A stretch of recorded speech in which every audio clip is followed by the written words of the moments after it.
Vamos ao tete-a-tete esperado. Atenção, Paraíba. Tete-a-tete. Tete-a-tete com a verdade. Falou, tá gravado. Tete-a-tete. Perguntas sem censuras. Respostas sem medo da verdade. Já está aqui com a gente ao vivo, pela TV, pelo rádio, pela internet, o candidato à presidência da República, o ex-juiz Sérgio Moro, do Podemos. Boa tarde, Sérgio Moro. Tudo bem, boa tarde. Um grande prazer estar falando aqui na TV Miramar e no programa Arapuã Verdade. Aqui com o Gutenberg, Clilson e Luiz Torres. Olha, fico tentado a morar na Paraíba, porque é muito bonito. Olha aí, Fábio. Estive aqui em João Pessoa, fui ontem para Campina Grande, mas quero percorrer mais o estado. Não vai ser dessa vez, mas vou ter outras oportunidades. E é um estado muito bonito, né? A gente vê essas praias lindíssimas aqui em João Pessoa e na região. Dá para aproveitar, fiquei tentado. Uma pergunta curiosa para iniciar. O senhor tinha vindo aqui a Paraíba no Tribunal de Contas como ministro. O senhor veio como juiz federal alguma vez? Olha, a melhor oportunidade que eu tive aqui, no fundo, foi na minha lua de mel. Casei há 22 anos atrás, fiz uma viagem pelo Nordeste e tive aqui em João Pessoa. Não por muito tempo, mas estive por aqui. Depois, como juiz, acabei também retornando para um evento. Era um evento Suíça e Brasil, que foi organizado pelo Tribunal de Contas da Paraíba, no momento daquele calor da Lava Jato, que a gente precisava da cooperação dos suíços, porque muita gente que recebeu aqueles subornos deixava o dinheiro lá nas contas na Suíça, aqueles milhões de dólares. E tive aqui depois também como ministro da Justiça. Fui visitar a nova sede da Polícia Federal, conhecer a equipe da Polícia Federal que fez aquele trabalho magnífico da Operação Calvário. As relações diplomáticas do governo brasileiro atualmente, elas têm atrapalhado essas relações entre as forças e as autoridades internacionais no combate à corrupção, ao crime organizado, em tudo? Ou está limitado ali aquilo que você fala de enfraquecimento dessas forças apenas ao Brasil? Eu acho que o Brasil hoje está com uma imagem muito negativa no exterior por conta de um discurso equivocado do governo federal, especialmente do presidente da República. Nós não somos, nós não ignoramos a importância da preservação ambiental. Nós sabemos da relevância hoje da energia renovável. Nós precisamos caminhar para uma economia de baixo carbono. O governo tem um discurso no qual ele parece que os brasileiros querem destruir a floresta amazônica. Isso não é verdade. A gente quer desenvolvimento sustentável. E a gente sabe que consegue compatibilizar, por exemplo, a produção agrícola. O Brasil é um dos celeiros do mundo, com a preservação ambiental. A gente pode ser a liderança do mundo. Ao contrário, a gente está como vilão. Parece aqueles filmes, que pintavam muitas vezes lá de Hollywood o nazista como o vilão, depois o soviético, depois o terrorista. Se a gente não tomar cuidado, daqui a pouco o brasileiro está lá aparecendo com uma motosserra, como se fosse um destruidor irracional das florestas. Isso tem prejudicado a realização de qualquer acordo internacional pelo Brasil com outros países, inclusive comercial.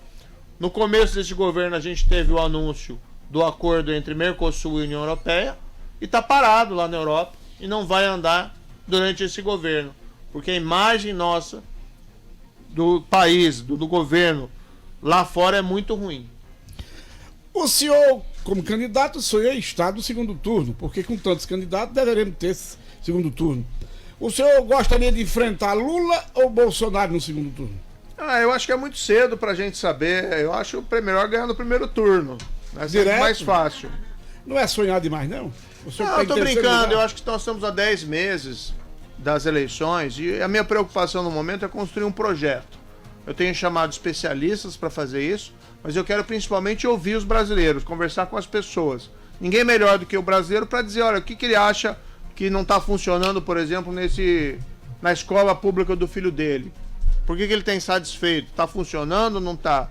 Como é que ele não está conseguindo um emprego? O que tem gerado dificuldade para ele? Então a primeira preocupação é um projeto e se comunicar e falar com as pessoas. Acho que os resultados, eles vêm daí naturalmente. Então eu não tenho uma preferência por um ou outro.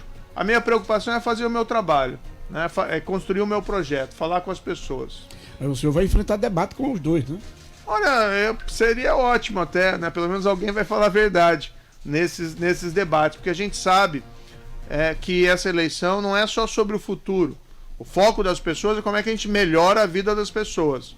E isso é um debate importante. Mas vai ter também discussão sobre o passado. Né? Porque o passado também, de certa maneira, ele revela a nossa credibilidade para construir esse futuro. O passado e o presente, infelizmente, do governo do PT e agora do governo atual não é muito bom. Ambos nos legaram recessão, desemprego, dificuldades. E o governo do PT, a gente conheceu aquela história da corrupção. Então discutir isso abertamente seria ótimo. A gente poder conversar francamente sobre essas situações. Bolsonaro entende pouco de economia e buscou o posto de Ipiranga. O senhor se acha qualificado para discutir a economia, para propor a economia do país, ou o senhor já tem nomes para agregar ao seu projeto? Olha, eu me considero uma pessoa com bastante estudo. Eu leio bastante. É claro que na minha carreira como juiz eu só me pronunciava sobre direito. Não cabia ficar me falando sobre outros assuntos. Depois, como ministro da Justiça, era sobre justiça, sobre criminalidade, como a gente reduz, como a gente combate o crime organizado, sobre corrupção. Hoje é um papel diferente. Qualquer pessoa que se coloque como pré-candidato à presidência tem que conhecer todos os assuntos, mas claro, vai chamar também os especialistas para fazer propostas aprofundadas. O que eu fiz? Eu chamei o Afonso Celso Pastore, que é um grande economista brasileiro, e ele está coordenando um grupo. Eu tenho participado dessas reuniões, são reuniões normalmente online, que a gente tem discutido, por exemplo, erradicação da pobreza, educação na primeira infância, política de saúde, infraestrutura, licitação e concessões. A gente sabe como esse tema é importante para o país, para a gente gerar emprego, para a gente conseguir avançar. Até aqui para Paraíba, eu sei que tem uma pretensão, tem uma aspiração já antiga da gente ter uma infraestrutura portuária compatível com a posição geográfica ao leste favorável aqui da Paraíba. Ou seja, eu tenho me informado, tenho me preparado. Isso acho que é a tarefa de casa de qualquer um que aspira à presidência da República. Ministro, o senhor não acha que cometeu um grande erro, que o senhor todo dia durante a Lava Jato estava na rede de TV nacional, quase unanimidade, e o senhor aceitar ser ministro de Bolsonaro? O senhor não faz uma avaliação hoje de um erro que enfraqueceu a Lava Jato? Não, veja, a gente tem que voltar aos relógios. O senhor faria tudo outra vez? Eu tenho orgulho da Lava Jato, que a gente quebrou a impunidade da grande corrupção. Gente que roubava o país, seja empreiteira, seja político desonesto, que fazia isso e nunca sofria as consequências. Pela primeira vez foi julgada e foi punida. Não é uma questão de vingança, é uma questão de justiça. Isso foi uma mudança importante. O país só cresce se for um país que caminha do jeito certo, no qual, por exemplo, roubar é errado. Mas eu sabia que vinha uma reação contra a Lava Jato, porque esse sistema da impunidade, as pessoas que querem continuar roubando sem sofrer as consequências, são poderosas.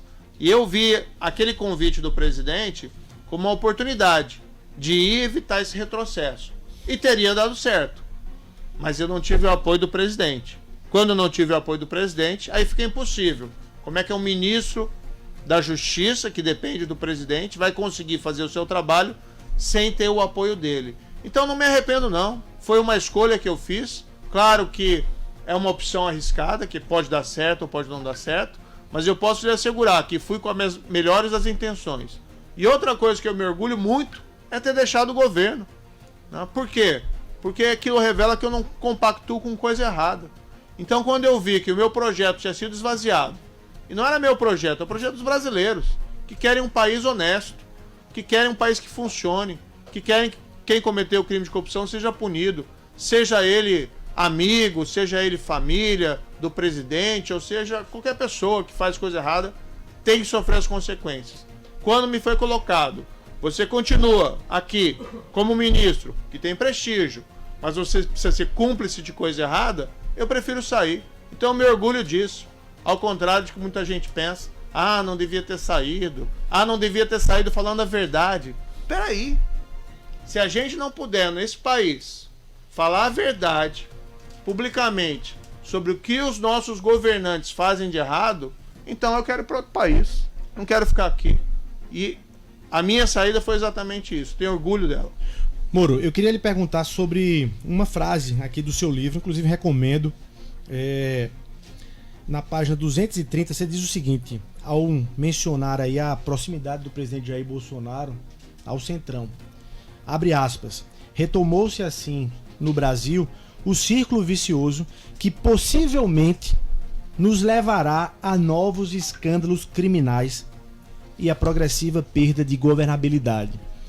Quando você diz isso aqui em relação a essa postura do presidente Jair Bolsonaro, é a sua veia de candidato a presidente da República, de político que está dizendo isso aqui, ou é a sua experiência, o seu olhar de juiz ao falar sobre uma possibilidade de se retomar no Brasil, no governo Jair Bolsonaro, em função dessa postura, um mensalão, um petrolão, enfim? Deixa eu fazer propaganda do livro, né? Esse livro eu escrevi até antes de me lançar nesse projeto. É uma coisa independente que eu queria contar a história como aconteceu, os fatos como aconteceram. Tem aquela frase famosa, as pessoas têm direito à sua opinião, mas os fatos são os fatos não mudam. Então eu quis relatar a minha experiência na justiça como juiz, tive casos relevantes mesmo fora da Lava Jato, casos até envolvendo grandes traficantes de drogas, e abordei meu período ali dentro do governo. E tudo que eu coloquei ali é o que eu penso, o que eu acredito. Não teve um propósito ali de influenciar de qualquer maneira esse outro projeto. E o que eu acredito? A gente ouve muito no Brasil, para governar, para ter governabilidade, você precisa assumir alguns compromissos. Não republicanos. Exatamente. Esses compromissos a pessoa não fala não republicano, mas coloca meio entre aspas ali, sugerindo coisa errada. Se a gente partir do pressuposto que não pode ter político honesto, que não pode construir boa política com honestidade no Brasil, aí então não sei onde a gente vai chegar. Eu acredito exatamente o contrário. Que a gente tem gente boa na política. Mas no governo hoje, Bolsonaro, você acha que quando você bota aqui retomou-se assim o círculo vicioso, embora você use a expressão possivelmente, nos levará a novos escândalos criminais. Você tem essa tendência hoje no governo Bolsonaro? Eu tenho certeza, porque veja, o que a gente viu no governo do PT, mensalão, tá? E depois petrolão, que era uma aliança espúria, né, do PT para obter a governabilidade. E o governo atual começou dizendo que ia fortalecer o combate à corrupção e está fazendo tudo ao contrário. Enfraqueceu o combate à corrupção, está fazendo alianças com, infelizmente, políticos de passado questionável, e a gente vai pensar o quê? Não, mudou tudo. Agora não vai acontecer mais. A gente está repetindo a mesma história. Quando a gente tem, por exemplo, esse tal do orçamento secreto, que é a utilização de verba pública sem transparência, sem controle, a gente está gerando oportunidade para muita coisa errada. O que a gente não está vendo hoje no momento. Mas veja, o próprio mensalão demorou para ser descoberto. O saque à Petrobras começou em 2004. Tá? Foi por 10 anos que a política do PT permitiu que a Petrobras fosse roubada dia após dia, gerando aquelas fortunas em contas da Suíça, ou aquelas eleições irrigadas com dinheiro vindo de corrupção. Tá? Levou para ser descoberto esse esquema 10 anos, lá pela Lava Jato. Eu tenho certeza, né, que, infelizmente, o governo abandonou a política de fortalecimento do combate à corrupção e que tem muita coisa errada acontecendo por aí.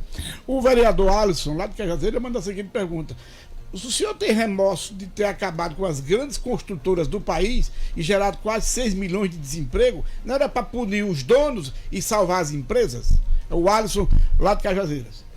Vereador, aí tem uma questão muito clara, assim, quem prejudicou as empresas foram as pessoas, né, o governo do PT, que permitiu esses esquemas de corrupção.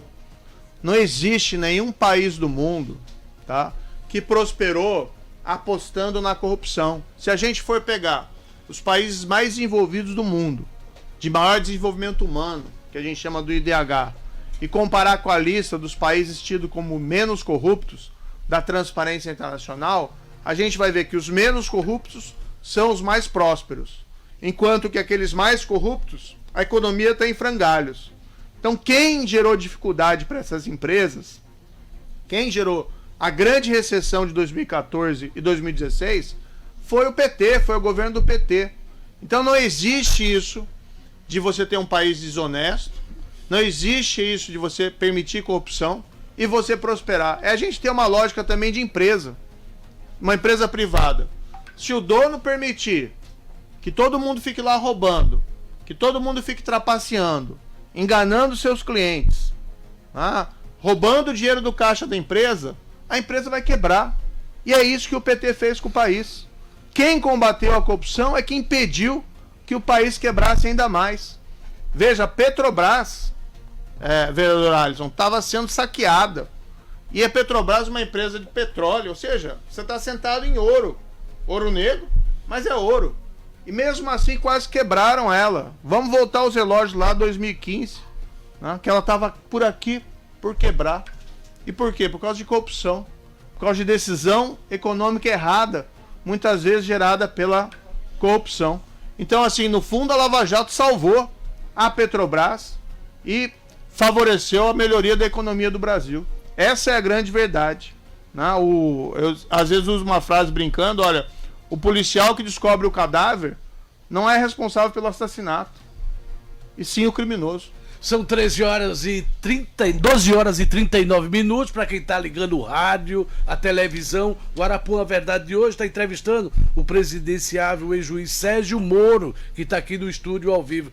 A gente está falando para TV, para rádio, para internet, para toda a Paraíba. O jovem que vai ter o primeiro voto agora e se lhe encontrar na rua de João Pessoa ou do Brasil e perguntar: Sérgio Moro, o senhor me diria que Lula é inocente ou é culpado? Tá livre de tudo o ex-presidente Lula pelas decisões do Supremo? O jovem, eu gostaria de discutir com ele sobre o futuro, sobre a gente vai caminhar para um mundo cada vez mais digital, de economia digital, de trabalho digital, economia verde também. A gente tem que preparar o jovem para esse futuro. Em relação a esse passado, o que eu diria? É inegável, tá, que a Petrobras foi saqueada, que a gente teve os maiores escândalos de corrupção durante o governo do PT, durante o governo do Lula. E houve um processo no qual o presidente foi condenado, eu até proferi uma sentença, tá? Teve um outro processo no qual ele foi condenado por corrupção por uma juíza, e essas decisões foram mantidas pelo Tribunal de Porto Alegre e depois foram mantidas pelo STJ. Anos depois, você tem uma decisão do Supremo, parte do Supremo, que anula as condenações, mas ninguém diz que o presidente é inocente. Porque ninguém tem coragem de dizer isso. Porque a gente sabe o que aconteceu com a Petrobras, a gente sabe o que aconteceu durante o governo do PT. O que eles fizeram foi, teve um problema formal no processo, não devia ter sido julgado em Curitiba, tinha que ter sido julgado em Brasília. Esse foi um baita erro judiciário. E essa história que o presidente foi perseguido, não foi perseguido por ninguém. Tanto que eu proferi uma sentença, mas a minha sentença foi confirmada por 3 magistrados lá de Porto Alegre, depois por mais 5 magistrados de Brasília. O que houve ali é aquela velha história. Se você é poderoso o suficiente, é difícil que a lei pegue você e te puna quando você fez coisa errada. É um país diferente que a gente tem que construir. É um país no qual vale a pena ser honesto. É um país no qual você chega lá pro seu filho e você pode dizer: filho, roubar é errado. Se você fizer isso, você vai ter as consequências. É esse país que a gente quer construir pro jovem. Porque o jovem sabe que esse tipo de país pode dar certo. E naquele país que, infelizmente, muita gente quer levar vantagem em tudo, que é o país do jeitinho, mas não no jeito positivo da criatividade brasileira, mas é o país do jeitinho, que todo mundo quer levar vantagem, a gente sabe que esse país não dá certo, que nos levou nessa situação de hoje, de estagnação econômica, ou nos levou na recessão durante o governo do PT. Moro, se você fosse presidente da República hoje, o ministro Marcelo Queiroga seria o seu ministro da Saúde? E por falar em jovens, em futuro do Brasil, você tem 2 filhos, eu não sei se eles estão na faixa etária e na idade de 5 a 12 anos, mas você os levaria para se vacinar contra a Covid? Certamente, eu acho que essa política... Não, eu respeito muito as pessoas, não quero tratar pelo lado pessoal, mas jamais, né, o Marcelo Queiroga seria ministro da Saúde numa eventual gestão minha. Por quê? Olha, ele pode ser qualificado, né, mas assim, essa decisão de retardar a vacinação das crianças eu acho muito grave, tá? Eu acredito na vacina da Covid, eu tomei, inclusive já as 3 doses, meus familiares todos, esperou evidentemente o momento que poderia ter essa vacina. Se eu tivesse um filho de 5 a 12 anos, eu ia ficar revoltado com o governo, porque eu queria ter a decisão de levar ou não levar meu filho a tomar vacina. Até respeito o pai que não queira levar o seu filho vacinar, mas não pode ser uma decisão do governo, tem que ser uma decisão dos pais. A partir do momento que você teve uma posição da ciência, com base em dados, de que a vacinação, tá, para crianças de 5 a 12 anos compensava, os benefícios eram maiores que os riscos, tá? Que essa vacina poderia evitar mortes. Teve um menino lá que morreu na minha terra, Maringá, tá? Na verdade ele é de Astorga, mas ele foi contaminado pela Covid, foi levado para um hospital lá em Maringá e faleceu por conta da Covid. Poderia ter a vida salva se tivesse tomado uma vacina a tempo. Eu, se fosse um pai com 5 a 12 anos, eu ficaria revoltado. E por que o ministro fez isso? Para atender um capricho do presidente. Então, assim, ao invés de ele tomar a decisão correta, de cumprir a sua função, eu saí do governo por conta disso. Eu não estou lá para servir o presidente, eu estou lá para servir o meu país. Está acima. O interesse das pessoas está acima do interesse do presidente. Como fez o Mandetta quando saiu, como fez o Nelson Taik quando saiu. Você às vezes tem que tomar decisões difíceis, ainda que isso significa dizer não ao presidente. E o ministro não fez isso. Ele não agiu da forma correta com os brasileiros, né? Infelizmente, eu não quero tratar nada disso de maneira pessoal, mas foi uma política errada do governo. Agora, felizmente, estão liberando a vacinação. Cabe aos pais decidirem. Ô Moro, em que momento você entendeu de ir para a vida pública para disputar voto? Ou seja, era juiz, já sonhava com isso? Era ministro, sonhou com isso? Em que momento surgiu essa necessidade? Surgiu em outubro de 2021, tá? Eu, na verdade, nunca pensei nisso enquanto era juiz, eu tinha meu trabalho. Para abandonar a carreira de juiz foi uma decisão muito difícil. Eu tinha 22 anos de juiz, treinado para isso, era o que eu sabia fazer, mas eu vi uma oportunidade de construir um Brasil melhor, aceitando o convite do presidente para ir para Brasília. Até falava brincando muitas vezes, olha, a luta contra a corrupção começa em Curitiba, mas tem que terminar em Brasília, a gente tem que consolidar esses avanços. Claro que tinha muitas outras coisas para fazer como ministro da Justiça, mas o principal motivo era esse. Acabei tomando essa decisão. Sair do governo também foi uma decisão difícil. Como eu disse, eu me orgulho dela, mas foi uma decisão que tinha que ser tomada. E tinha que ser tomada saindo dizendo a verdade. Não sou aqui pessoa de ficar escondendo os fatos, né, e mentindo para favorecer qualquer pessoa. Quando eu saí, eu fui para o setor privado, estava inclusive trabalhando no exterior, mas eu vi aqui as pessoas desapontadas, as pessoas pensando que essa polarização é inevitável, que a gente tem que tratar quem pensa diferente da gente como inimigo, que é algo profundamente errado. A gente perdeu a nossa capacidade de diálogo, de discutir racionalmente todos os nossos problemas.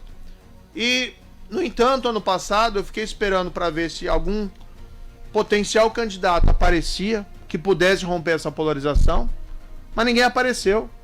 E eu tinha um convite de vir para a política. Muita gente me dizia e diz ainda que eu posso romper essa polarização, que a gente pode discutir o país de uma maneira racional. Você consegue juntar consegue juntar os outros nomes? Dória, Ciro, enfim, os outros nomes que estão na disputa? Eu tenho conversado com muita gente, tá? Inclusive com esses potenciais candidatos, com o Dória, com o Eduardo Leite, quando ele é um potencial candidato. Eu acho que a gente precisa vencer a polarização, isso é importante. No que eu vejo hoje, porém, o meu projeto, o projeto que eu estou liderando, não é meu, na verdade, mas o projeto que eu estou liderando é o projeto que tem melhores chances de romper a polarização, para a gente discutir o país de uma maneira racional, sem ficar nessas briguinhas idiotas polarizadas.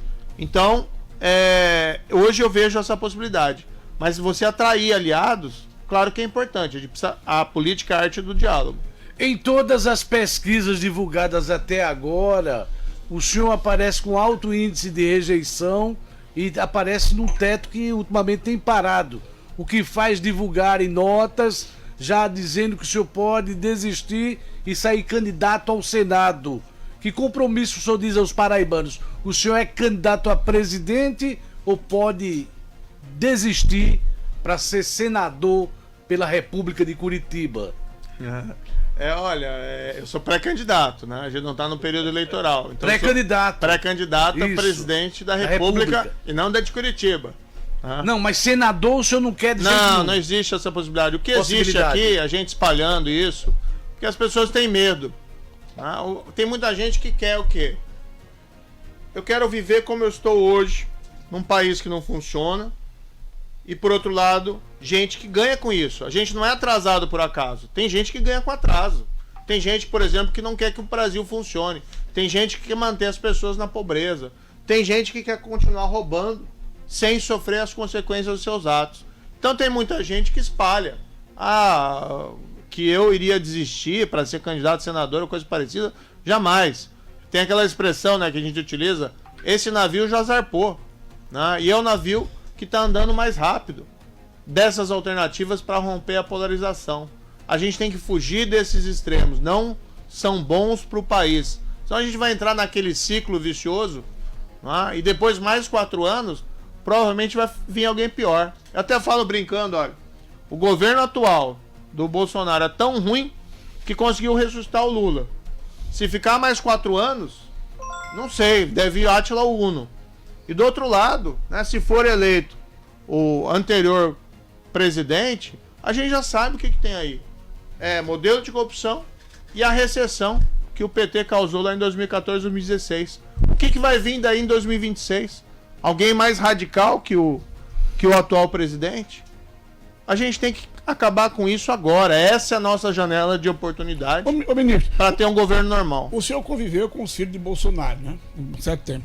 O senhor não teme eles durante a campanha? Porque agora mesmo o Carlos Bolsonaro chamou o senhor de fofoqueiro, que era de um grupinho, briga muito com Julian Leme. O senhor não teme eles durante a campanha, não? Eles sabem muito? Olha, eu fui juiz por 22 anos, tá? Eu lidei com crime organizado. Eu tive processo contra Fernandinho Beiramar e a quadrilha dele. Teve até um líder do cartel de Juárez, que é a maior organização criminosa do México, que teve lá em Curitiba. O pessoal foi processado. Então, assim, eu tenho uma vida, né, em que ali me envolvi em situações de risco frequentemente e cumpri o meu dever. Como ministro, não houve Ministério da Justiça que combateu mais rigorosamente o crime organizado. Aquele pessoal do PCC, aquelas lideranças que cometeram aqueles atos terroristas em 2006, tá? Que não aconteceu nada com eles. Eles não queriam ser transferidos para presídios federais, cometeram aqueles atos e acabaram ficando lá em São Paulo. A primeira coisa que a gente fez quando assumiu o Ministério da Justiça foi transferir eles para presídios federais, isolar. Aquilo que acontecia no passado, dessas organizações criminosas saírem por aí aterrorizando as pessoas, queimando ônibus, cometendo atentado terrorista, isso acabou. A última vez que isso aconteceu foi em janeiro de 2019 no Ceará e a gente combateu isso.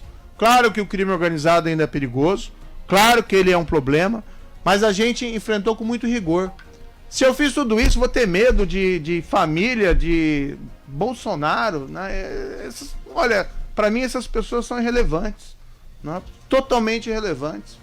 A gente tem que discutir o país com seriedade, tá? E eu tenho aliados, eu tenho muita gente que apoia. Foi mencionado aqui o deputado Julian, está nos ajudando aqui na Paraíba. É um parlamentar que poderia estar lá junto do poder, né, com todas as benesses que o poder envolve, mas rompeu com a família, rompeu lá com o presidente quando viu que tinha coisa errada. Que repete a história de muita gente que foi abandonando esse governo quando foi percebendo que o governo defendia a coisa errada.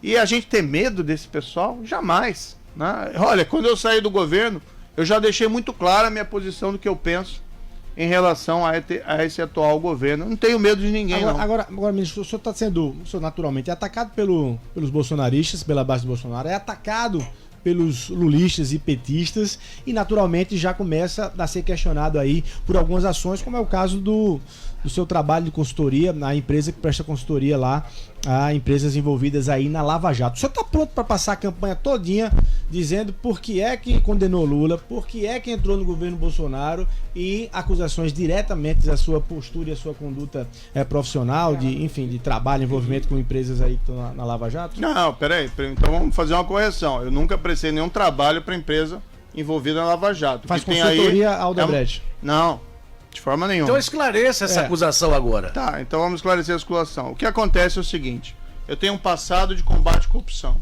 de combate ao crime. Cumpri o meu dever. Depois, como ministro, a mesma coisa. Cumpri o meu dever, assumi posições arriscadas. E fiz o que era certo quando eu deixei o governo. Porque eu não vou ficar no governo como cúmplice de coisa errada. Certo? Como não tem nada o que dizer, o pessoal fica inventando história, inventando fake news. Às vezes até com bobagem. Ah, o problema do Moro é que a voz dele não é bonita. Não, pelo amor de Deus, né? Então, essa é a questão, essa é a dificuldade. Vamos olhar o que tem Bolsonaro e o que tem Lula. A mesma coisa. Ficam lá criticando, eventualmente, alguma coisa da Lava Jato e se esquecem todo aquele gigantesco esquema de corrupção. Né? Quem tem que responder alguma coisa naquele período é o PT, é o Lula. Ele tem que explicar, afinal de contas. Ele não sabia de nada, ele não viu nada, aquilo não aconteceu, foi uma teoria da geração espontânea. Do outro lado, saí do ministério. Eu não enriqueci como juiz, eu não enriqueci como ministro, precisava sustentar minha família e fui trabalhar numa consultoria internacional, fui trabalhar nos Estados Unidos, tá? O que o meu contrato dizia, e eu pedi para colocar isso no meu contrato, não prestaria serviço para empresas envolvidas na Lava Jato. E não prestei jamais. E sabe o que eu fui fazer no setor privado? Fui trabalhar em compliance e anticorrupção, investigação corporativa contra a corrupção, due diligence anticorrupção. Ou seja, eu fui ajudar as empresas a construir políticas para prevenir o envolvimento delas em corrupção. Isso está no site do anúncio dos meus trabalhos. E você pode falar com todo mundo que eu trabalhei, prestei serviço, empresas internacionais e brasileiras. O que era meu trabalho? Era exatamente orientar para não praticar corrupção e como você fazer isso. Jamais trabalhei para o Odebrecht, tá? Jamais prestei qualquer consultoria sequer indiretamente. Essa empresa é como se fosse uma Ernest Young.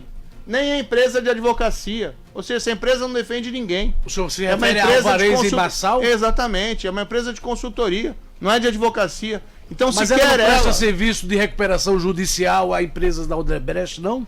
Veja, ela foi nomeada por um juiz antes de eu entrar, tá? Para atuar na recuperação judicial de créditos. Isso. O que está fazendo essa empresa, na verdade? Ela está atendendo um pedido do juiz para organizar um plano para que as dívidas da Odebrecht sejam pagas. Ou seja, ela está mais atendendo os credores do que propriamente a Odebrecht. Mas esse é um setor da empresa que não tinha nada a ver comigo. Eu nunca trabalhei nessa área. Agora, é como você pegar uma empresa lá, tipo Ernest Young, Deloitte, e dizer, ela, dentre lá os milhares de clientes, que você vai trabalhar para uma empresa dessa, você é empregado de uma empresa dessa, e de repente você então presta serviço para todo mundo que essa empresa tem relação. Não é isso que acontece.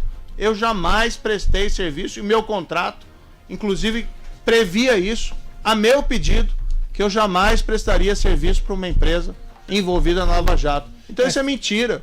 Hoje o senhor vive de quê? Só emendando esse assunto, o senhor vive de quê hoje, então?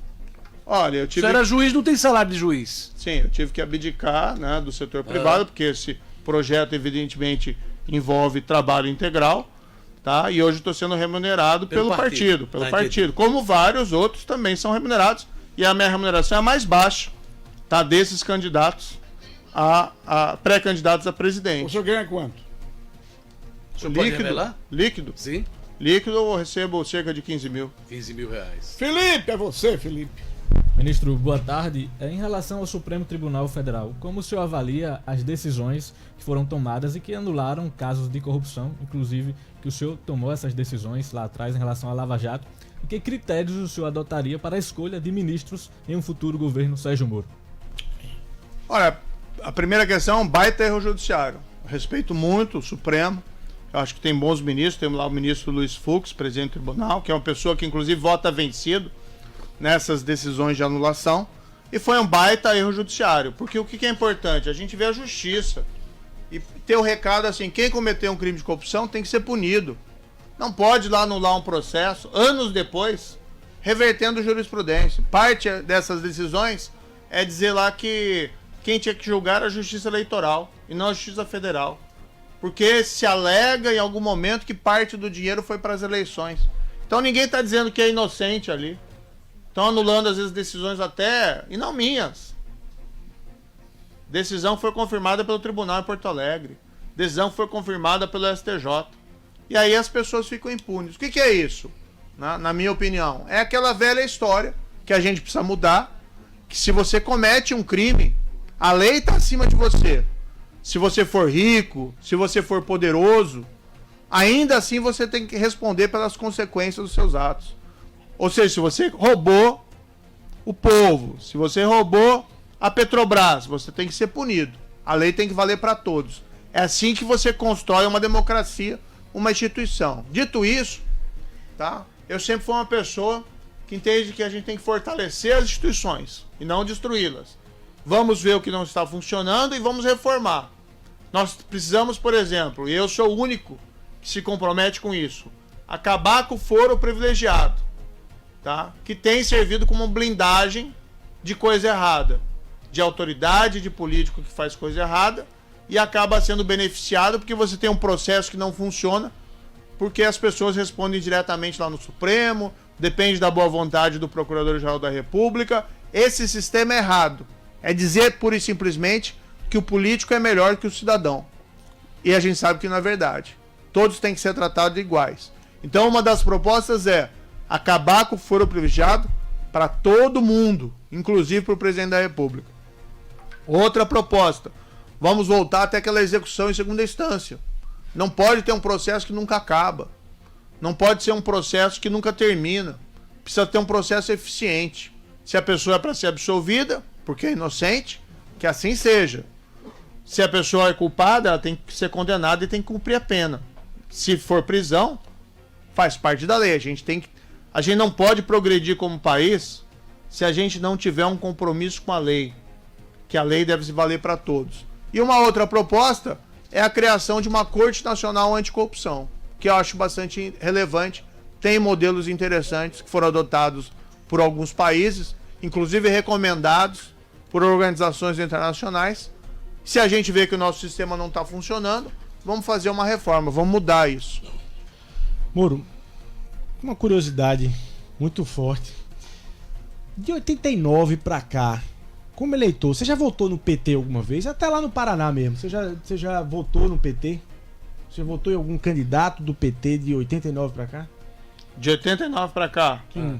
Olha... Sua primeira eleição foi em 92 ou foi em 94? Como eleitor? Eu comecei a votar, foi aquela primeira eleição presidencial 94. que a gente teve. Do Collor. Não, do Collor. 89. Votou no Collor? Não, de 89 pra cá. Votou em alguém do PT? Olha, eu prefiro dizer que o voto aí é secreto, né? A gente faz escolhas e muitas vezes a gente se arrepende de várias das nossas escolhas. Então responde, você se arrependeu? Hã? Se arrependeu? Sim, eu acho, olha, o que eu acho pro PT, pra falar bem sinceramente, é um partido que a gente tem até que... Todo mundo, a gente tem que respeitar, tá? Mas o PT não vai conseguir seguir adiante enquanto ele adotar essa postura negacionista da história. O que você faz, um partido faz, quando é surpreendido em casos de corrupção? E teve exemplos do mundo inteiro. Teve o caso lá dos republicanos, no Watergate, do caso Nixon. O que você faz? Você varre para debaixo do tapete?